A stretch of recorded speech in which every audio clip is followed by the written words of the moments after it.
As a practical matter, how do we divide assets in a divorce?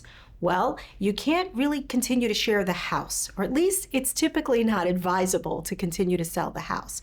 So there will be some assets that are easily divisible, like bank accounts or retirement accounts. And yes, maybe you had some money in there prior to the marriage, and we have mechanisms in place to identify what assets you had prior to the marriage. A home, you can either do a buyout, sometimes they sell the home, or the parties decide to hold on to the home till a date certain. Maybe you have a child that's getting ready to graduate from high school, and you say, you know what, we're going to hang on to the house for 6 more months, let our child graduate from high school, then we sell the house and we figure out how to divide the proceeds.